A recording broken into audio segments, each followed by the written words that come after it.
Nicole, where we are rising in faith and thriving in purpose. Today, I am joined by Dr. Justin Grimes, a native of Little Rock, Arkansas, who helps people build bridges between education and workforce development so that they can live lives of abundance. As a career coach, speaker, and founder of Apply to Graduate School, he guides individuals through the process of finding a graduate program aligned with their goals, budget, and capacity, all very important. Drawing on his own journey from a 16 ACT score to earning a PhD. He believes your value reaches far beyond your zip code and models that truth as a proud husband to Dr. Tamika Grimes, a life member of Alpha Phi Alpha Fraternity Incorporated, and a father of his favorite coworker, Jalen. Welcome, Justin. Excuse me, Dr. Grimes. Thank you so much. It's such a pleasure, honor. I'm excited to be here. I've been a fan and watch it from afar, so I'm glad that we had this opportunity.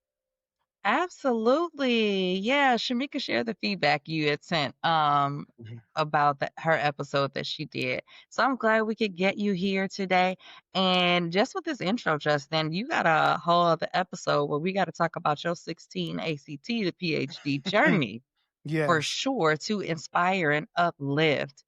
But today we're going to be focusing on a topic that's more sensitive. Um, Also very important, and that is parenting without parents. Mhm. So, Justin, can you take us back to the season where you lost your parents? Yeah. So that time period is so interesting. I gotta go back before then a little bit. So Go I met ahead. my wife while doing my PhD at the University of Georgia, and after we graduated, moved to Virginia, we enjoyed our marital bliss for a few months and found out we were expecting a child. Oh, y'all ain't waste no That time. Yeah, I didn't waste no time, and unfortunately, at 29 weeks, that child did not make it, and so we had a Oh, I'm stillbirth so sorry. experience, and Yeah. so that was May of 2019. And then later on that August, my dad's health started to take a turn. My dad was type 2 diabetic, experienced kidney failure, so he was on Mm-hmm. dialysis 3 days a week, usually Monday, Wednesday, Friday. He had already had triple bypass surgery, stents in his heart, amputations, just the just anything that Yeah. diabetes can take you through, it took him How through. about his vision? Vision was another one of those challenges and issues that he had, and the last thing Okay. was he had a surgery in September of 2019. So I'm already just a few months after experiencing what I thought was going to be my first journey into fatherhood, and Yeah. now experiencing my dad's health conditions. I'm living, probably almost 11 and a half hours away. um, I'll never forget the moment when I got a call, it was time to come back home for him. I Mm-hmm. was sitting in the dentist chair getting some type of surgery done, and even to this day, I just don't do well in dentist offices. I Yeah. get extremely anxious when I'm in them because I'm expecting that vibration of my phone to go off. I have nothing to be scared of now, but I got out of there, I got the call, I saw who was on there, and I was like, "Something's not right." I flew home, and probably a couple in September, and a couple weeks later, he passed October the 9th. Yeah. And so that was difficult. Me and my father had a good relationship. Like probably some other black males turning to men, there's contention at times, but we got right. We got really right in the last few Good. years of his life. And he was still married to my mom, and that was the love of her life. They had spent, 40 years in marriage. And Oh, wow. so That's that is beautiful. a tough transition. And Yeah. around that October, she shortly after that November, she was saying, like, I'm experiencing this pain in my leg. They say it's a sciatic nerve, but I'm gonna get some more tests done. We're gonna see. So we'll just come out to Virginia for Thanksgiving. She came out. That's when I saw like her health wasn't necessarily great.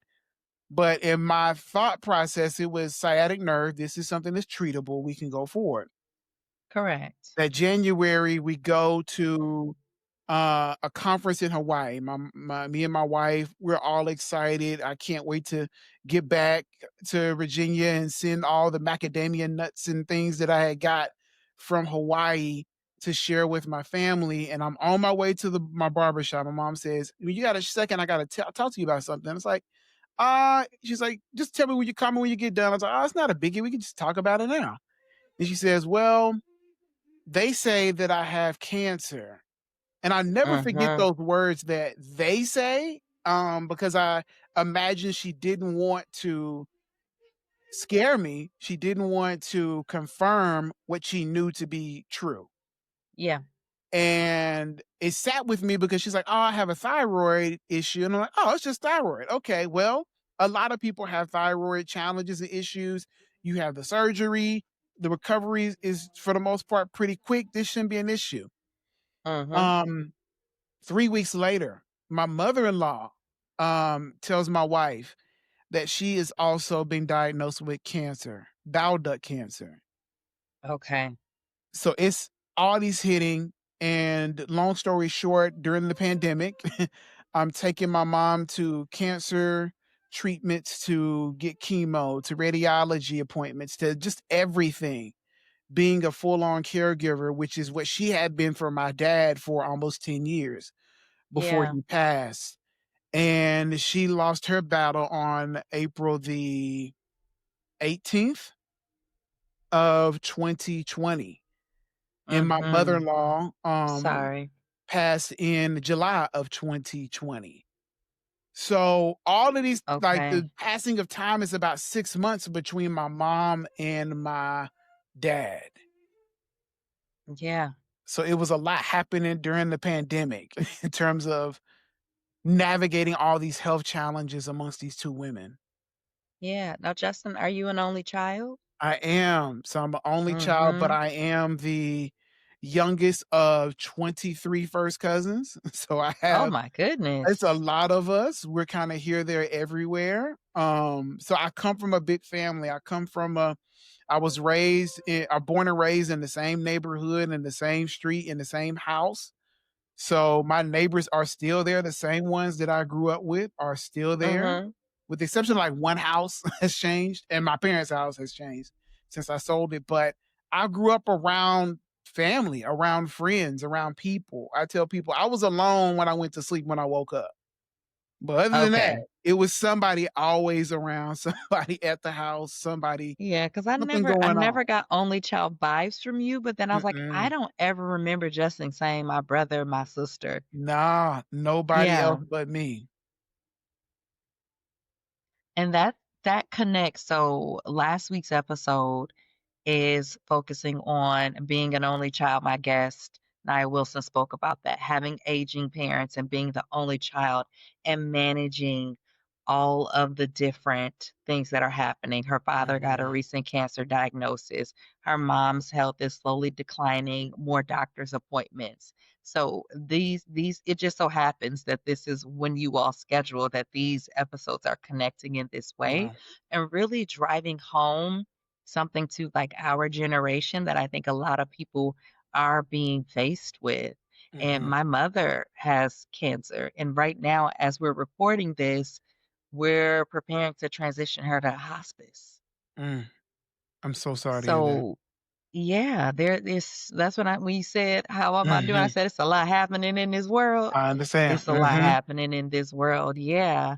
Yeah. So continue. You know, Your one of the interesting timeline things is yeah. I was about to say one of the things that's interesting when you mentioned that is the same room that my dad was in for hospice was the exact same room my mom was in. And Wow. so, like, I had this feeling when I walked in, like, I know this space Uh-huh. all too well. And more importantly, now more than I probably previously knew is I can see what is to me the look of death on a person. I can Uh-huh. see when a person is slowly transitioning Yeah. and people are like, "How do you see that?" It's like when you've been around enough people. I mean, I have 7 aunts and 6 uncles. And it's only 2 left. I've seen a lot of people And they transition, give so you document like when my aunt that raised me, so my second mom, she was in hospice before she transitioned, or that's where she transitioned. They gave us this like pamphlet about Mhm, how to recognize the signs of transition and just like the way mhm. that it goes. So what you're talking about, I would imagine that it aligns with what was in that pamphlet. Yeah, definitely. Mhm. Yeah. So what do you remember most about that time and how it shaped you emotionally, spiritually, and personally? Yeah, that time period, I think more about my mom. We were a lot closer. I mean, we were probably thick as thieves, and so I think about wanting more time. Mhm. More importantly, I thought about, okay, I understand my father is gone. I understand your husband is gone. And for 9.5 years, your life has been centered around taking care of this other individual. Yeah. Um, at that time, I held frustration and anger towards my dad because I'm like, You robbed what felt like you robbed 9.5 years of opportunity for everyone." Mm. Um, Mm. but also feeling like, I know this day and this time was coming for you sooner than later. But then I also, with my mom, just felt this shock, like, "What do you Okay. mean you have cancer? What do you mean?" And it's the doctor's appointment. I remember walking in, my neighbor came with us, and that's the time when I heard the doctor say, "Miss Grimes, just as a reminder, this is stage 4 cancer. This is not treatable. We are managing your symptoms, but there is no cure." And I just remember him saying that and looking at her like, "You didn't tell me the whole truth. Yeah. There's some pieces here that you were missing in that." And I think about, there were other people who were caring for her at the time period, and going back and forth because this is early pandemic, so we don't quite know what the protocols are. I am, if Right. any, bit thankful that we had the pandemic because I couldn't imagine taking off time from work and trying to navigate that. But Yeah. I just remember the text message that my cousin's aunt sent me, who was caregiving for her, and said, "There's nothing else I can do for her. I need you to come as soon as possible because Yeah. I am no longer fit to care for her. And I don't think she has much longer. So you need to be here." And I'm just like, yo, that's not the text message I expected to get. But listen, wife, it's time. I know your mom is going through something. I know you have your siblings and your dad here, and I got my mom. So like, what do we need to do? Is it we're splitting time? Is it we're going to Arkansas for a little bit, then coming back to Virginia and going to North Carolina? Like, what are we gonna do? But in that moment, there was not much of a debate or argument. Just pack your stuff up. And I packed for Yeah. like, I'm gonna be here for 2 3 weeks. Yeah. And I just go. And but I appreciated that time with her.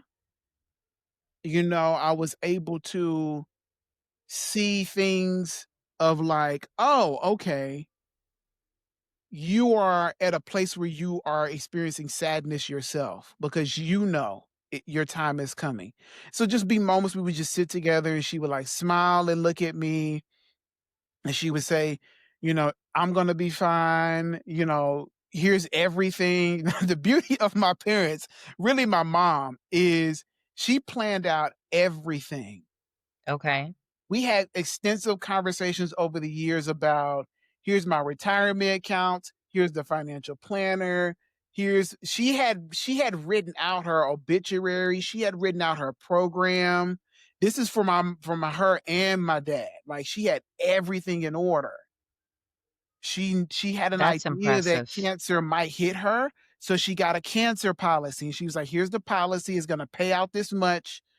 This is what I need you to do with this money. Here's access to every password." Like, she was thorough to Wow. that I've point. never heard somebody's parent be this proactive. Oh, yeah, yeah, like, having a will and a trust, like, we went over this document when she first got it done when I was in, like, a sophomore in college, and then she got Okay. it updated as people passed, and so then I knew the lawyer, and so I had worked with him, like, I had everything, so I didn't have some of the stresses of planning this transition that a lot of people would have because she Yeah. had everything in order, and I got to talk it through with her in those last few days together. Okay. Wow. So and I'm glad you brought this back up. I think this is a common thing that happens with families. I won't just say that it's our community where people downplay their health, like the Mhm, severity of the health. mhm, Even with my mom, when she got the initial diagnosis, it was lung cancer. And then maybe about 2 months ago, she said they found a spot on one of the scans, and then there's a mass in my brain. So I was like, "So you have brain cancer." mhm, And I recognize that that's them trying to come to terms with the reality too. Even though mhm. we feel like, "You not giving us all the information, why are you playing with me?" Just Absolutely. let's say what it is. Mhm, let's just be honest and say exactly what this thing is. Yes. Say what it is, and I don't know what the doctor said because we don't have a traditional relationship, so I'm not Mhm, as involved with mhm, everything like the way that you are, but, we have to call it what it is, and nobody wants that but your mom. It sounds like she knew at some point this would come for her. mhm. I'm assuming there's a family history there? Yes, there are some other of her siblings that have passed from cancer, so I think that Okay, prompted her to make that decision, and she just always was that thoughtful. She's a former school teacher, she taught 30 years okay. special ed, so, attention to detail in that way, planning things out. If I gotta plan my curriculum, I should plan my life. So it's just she always was the organizer of not just our family, but amongst her siblings, like, she is the one that the glue that holds things together for a Yeah. lot of people, so, yeah, it was to some people, they're like, "How she had what now?" I'm like, It's a book, everything is in there, I know every page, I know every person, I've read through the policies, I know exactly what's supposed to happen when." Wow, and all of us have a time. Mhm. But it's one of those things that no one really and truly wants to talk about, No. let alone organize or even having that conversation. Somehow you're wishing it upon people. It's inevitable. Mhm. Um, and so it's still difficult. So I could Yeah. clearly hear how you talked about the emotional and just like the personal part of it and how you and Tamika navigated through that. How was your spirit during this time? Yeah, spiritually, I am confused, you know? I'm not mad at God, but I'm also kinda, like, very curious. That's a I'm good in way to this be. space of, like, "So why now?" You know? W Yeah, o and, like, why didn't you prompt her to say more about this sciatic nerve that would have prompted me to then explore some things? So, like, what was I missing? Why wouldn't you give me the assignment to be the help in this moment, you know? Why would he she didn't want you to choose be that. exactly, right? And so, like, why would you choose an aunt or a neighbor or this person to be your caregiver? But that's kind of just how they wanted me to exist in the world was they never wanted me to be like locked down to being home. It was Yeah, like, "Go live your life." Like, these are our choices, and we gotta live with our choices, but our choices should not stop you from going to do things, and that sounds good, until you reach a point where, no, but I literally do got to stop some things to come and tend to you. And so, in that moment, but in that moment, I have all these things, but I'm also very like faithful. I'm a Yeah. big believer in prayer. And so I'm not praying in that moment to reverse course. I can't. When a person says this is not treatable, you can't reverse course. But what I am asking for in my prayers is the strength to do things, Yeah. to pick her up and get her to the bathroom as quick as possible, to deal with the frustrations that she is not in complete control of her body or she doesn't have an appetite, to have the energy to show up on Zoom for work related activities, but then also make meals, to go to the same pharmacy that I've been going to as a kid, to give updates, to get medications. And, still to this day, I can call the same pharmacist and we talk like I was a kid. So it's just, Yeah. if anything, I feel like God was like, but you have everything you need. You have everything you need. This is my decision. This is the time. And Yep. now is the time for you to make your decisions about how you're going to manage this loss. Yeah. Which is a great moment to segue. But yeah, God does the things, and I love that you're curious because people have they think they can't be curious with God. Uh-huh. He's our friend. We can have conversation with him. Now, don't get Mhm. crazy, because we still have to Yeah. respect and revere, but like really approach with curiosity. And what I've learned, when you can really take on that and be like a child and want to know and understand, Mhm. not demanding, right? But some people they be hurting and they talk to God, Mhm. but God know all of his children. So if you respond that way, God's not surprised. Not But at all. he gonna get you together. Mhm. But he will give you an answer. We do have the ability to be curious with God and he will answer us. He absolutely Mhm. will.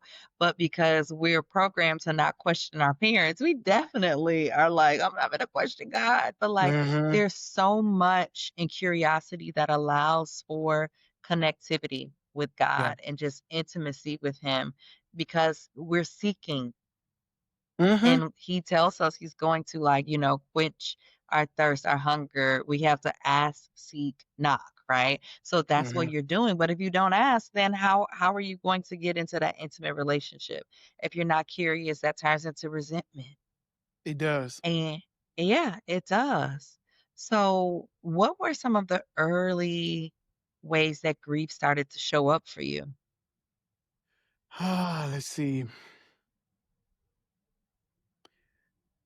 Probably one of the things is wanting to call. Like my parents still one of those folks who had a home phone. So wanting to call and be like, let me tell you what just happened today, or let me, did y'all go do this? And so that was one of those moments where it would hit me. My mother and I both have a love for the grocery store. We like going in the grocery store. We like What catching is a it good about the deal. grocery store? That was our moment. She would pick me up from school, and on Fridays we would go to the grocery store, and then we would pick up Popeyes or KFC for dinner, or a pizza, or she would fry fish, and like that was the routine for most Fridays. And so that was I feel like our space and time together. Yeah. And over the years, it was like, "Oh, I got this meat marked down for 50% off." And so we just would get excited about these deals and things that we would find. My mom was a couponer. And so Oh, it's okay. like whatever deal that I find, I'm like, hey, make sure you go check that deal out. They got this on sale this week. We just shared that relationship, that our relationship was around shared experiences that we had. And so when I would sometimes go to the grocery store and see like boneless chicken on sale, I would just be standing there, just like stuck because I can't call you and say, "Hey, listen, let me tell you about what I got here." Um, I have my mom's computer. I brought it back with me to Virginia, and so times I would find files and I'd be like, "What is this file?" And it would just Yeah. hit me in that moment. You know, holidays, Christmas was our favorite time of the year. My bigger immediate family has a big holiday dinner, and so Yeah. like she's not there, so that can be tough. Um, and it just I mean, it's random. It's never for me predictable, but over Mhm. time, through therapy, through time with God, I'm able to just, work through those moments differently, um, and be good with them. Do you mind expanding a little bit more on what it looks like to work through those moments for you? Yeah, there are there are things with my child that I see that I'm like, "Huh, you resemble a aspect of your grandmother so much." And so in that moment at times, like I've shown her pictures, I've shown her videos. So just so she sees my mother as active, but still cognizant that she's not physically here. And so a lot of times tears will come to my eyes, or I will, I don't hold back with her. If I start crying and she's like, "Oh, daddy, you're sad." And I'm like, "Yeah, daddy is sad because of this thing." Right. And so I am very intentional about being articulate around what the feeling is. Um, Yes. you know, at the time of recording this, my mom's birthday was yesterday.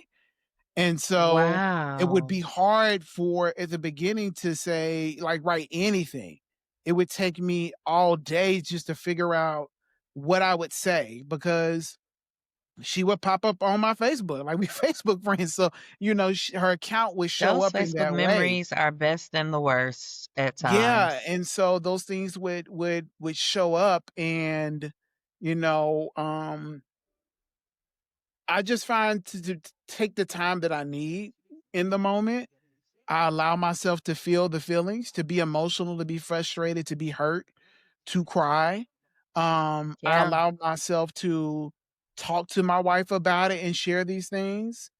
There's probably one video that I haven't watched all the way to the end, and that's our wedding video. Okay. I've tried a few times.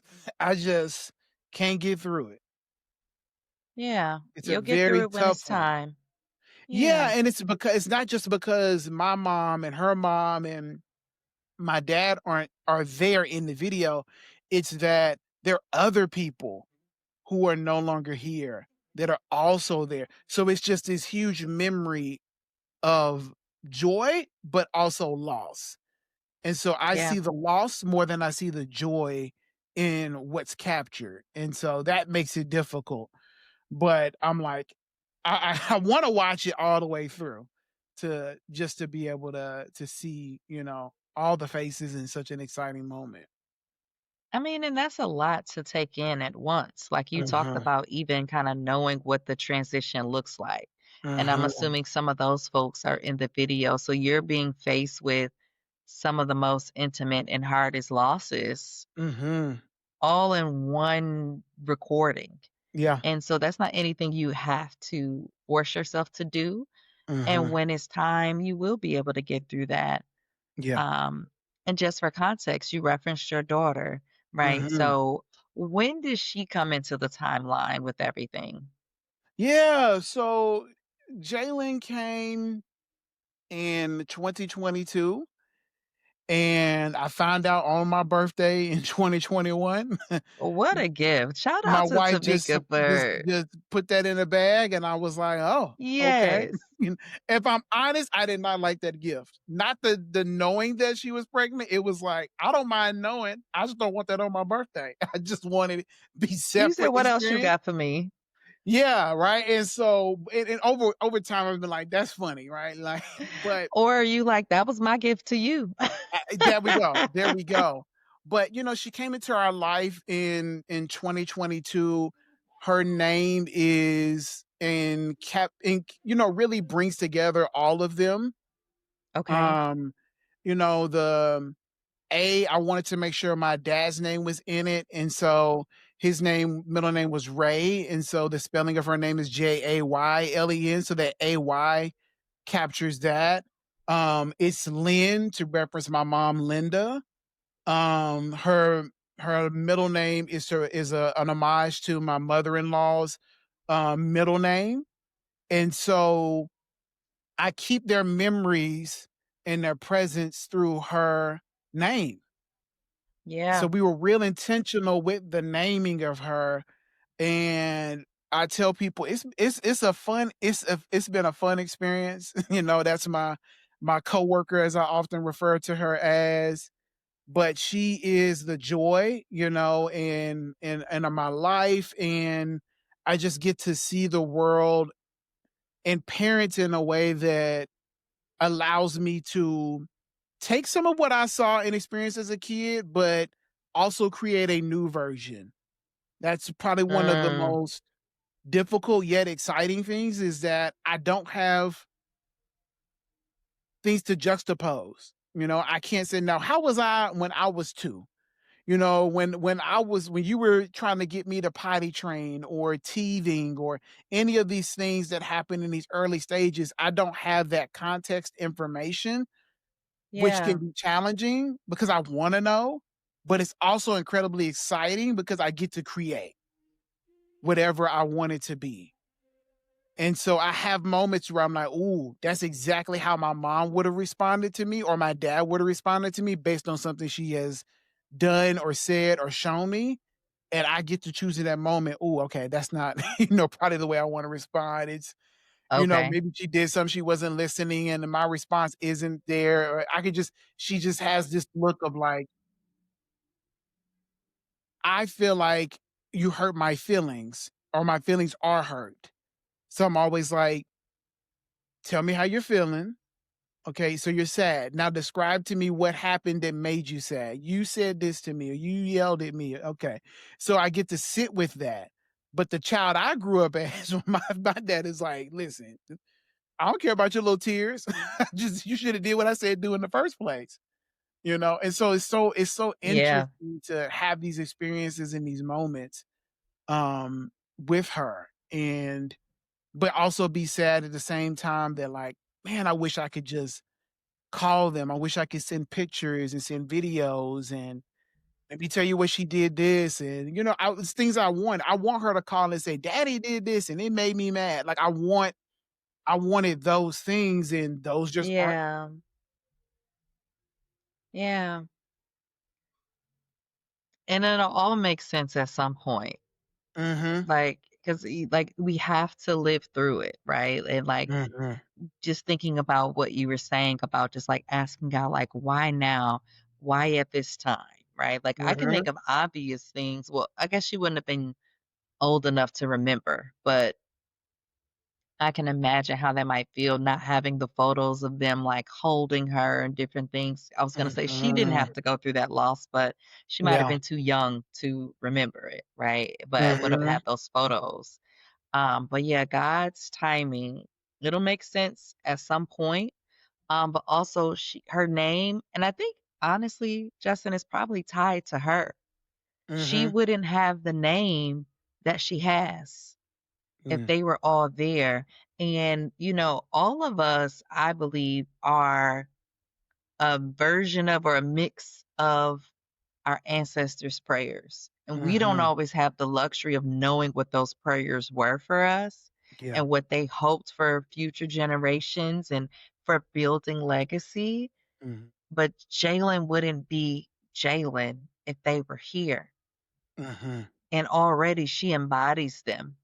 And I just imagine you're only gonna see that more as she Mhm. continues to grow and mature, and these things are gonna come out naturally. Mhm. And that's gonna speak even more to just, like, how amazing God is and the way he works. Because there's no Mhm. way. She didn't know, she wasn't exposed, so I look forward to seeing her grow up, and anytime get a little snippet of her or you're, speaking and sharing about her on social media, it really just warms my heart. Yeah, that's my Um, homie. yeah. And I love how you're parenting her and teaching self-respect at the same time. Uh-huh. You're teaching her emotional intelligence, how to speak about her emotions. You're teaching her boundaries and how to be able to express to people later in life what they've done, how they've made her feel. She'll be less likely to be in unhealthy friendships and Mhm. relationships and in the workplace, in every area of her life, because she'll know how to communicate these things. Yes. And those are things that we've had to learn. So Mhm. I think another good thing that's coming out of this is you're in parenting her, you're kind of reparenting yourself too. Oh, absolutely. Absolutely. Yeah. I probably one of the biggest ones that probably a lot of Black households have challenges with is eat everything on your plate. Oh The my plate was a goodness. battle, in the beginning, and now it is like, "Here's what's presented. You eat this or you just be hungry, or you just don't or you know what? Or It's she's okay." making choices. Or or you just don't eat that, it's we have a candy bucket. She's like, "Can I go to my bucket?" And I was like, here's what has to happen for you to do that." And so she's aware, I'm not gonna get my bucket today. No. And that's okay. And the way I was raised, like, you're gonna clean that plate and you're not getting up from here until you clean that plate. And if you don't clean that plate, it's gonna be some problems. And so Listen, I and the recognize plate that, was like, probably overfilled to begin with. oh, guaranteed it was. And it just wasn't necessary. I am to a point in my life, my parents were a lot more affectionate with me. I know the exact moment when things shifted is when my dad was laid off from his job when I was in sixth Okay. grade.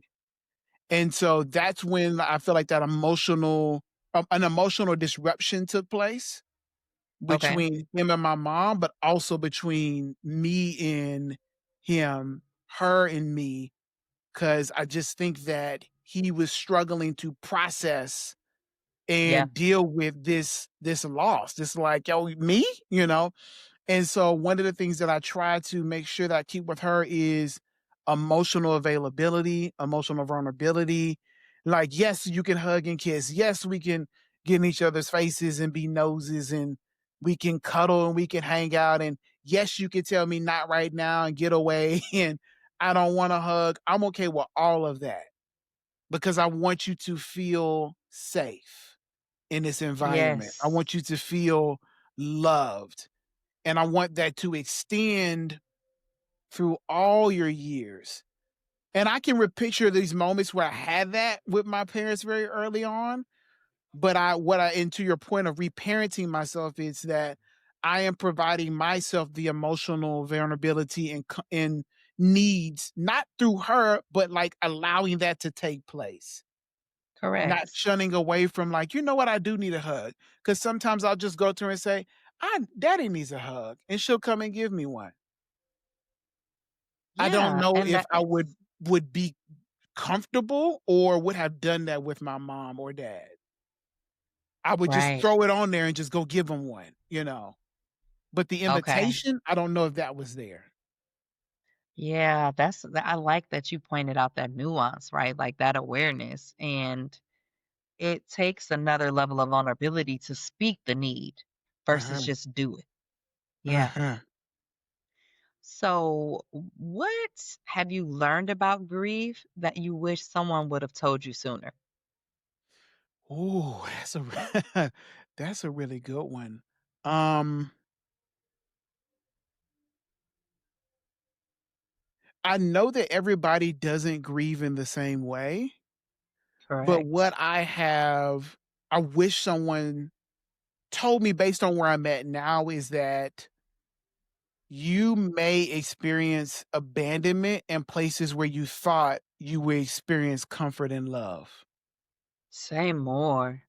So at the time that was when I was working and I lost my father, when we lost a child the first pregnancy, I received flowers from my job. Nobody Okay. came. So we had a funeral, nobody came. When my dad passed, nothing. When my mom Really? passed, nothing. When my Not wife's even a mom passed, card? not a card, nothing. When my mom passed, a couple of her coworkers actually came. They showed up. They showed up for Okay. not just her, but for me. Even with my own passing, they showed up. And so that's that abandonment that you're like, I see you every day. I'm with you Every like day. 5 days a week. And I don't know what happened. I don't know what was shared or wasn't shared, but regardless of the fact, minimally, I just feel like some type of outreach is important for people from a person who's experiencing a loss. And to feel Yeah, that right there was like a deep blow. It took a while to get over. It created a ripple in the relationships. for Um sure. and a distrust. So when I left that job, I was like, cool. Cause in this moment where I'm hurting, you didn't show up. And I get it's the pandemic, everybody's got things going on, but even for my father, this was not pandemic times. And so I wish someone would tell me that during this time period, and more immediately, it's going to begin to expose potentially for you who's there and who's not there. And be okay with being surprised who shows up with a high level of care and empathy, and their spirit is actually comforting. Their words are actually comforting. Some people gonna give you some chicken, some people gonna give you a hug, some people will give you nothing. So just be open to the fact that people may not show up for you how you anticipated you would think you need people to show up for you. But if people do, but know that somebody does care, they may not know how to deal with it or express it or share it, but just find a way to be open as possible. And if you don't want something, it's okay to say, thank you so much, not at this time. I turn away a lot of food. Like, we're food out. We good. We don't need another Bojangles box or nothing else. I'm fine. But you know what?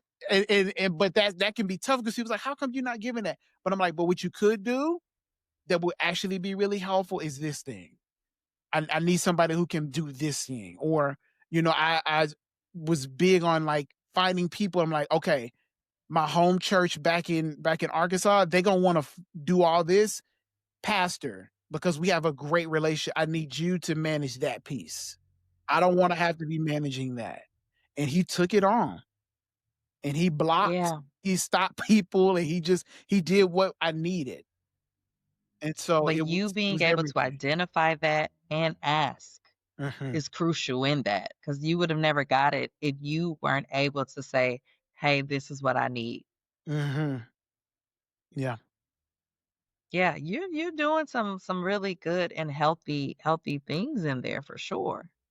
I quit therapy. I was in therapy before the loss, and I've Yeah. been in therapy therapy since. So it helps.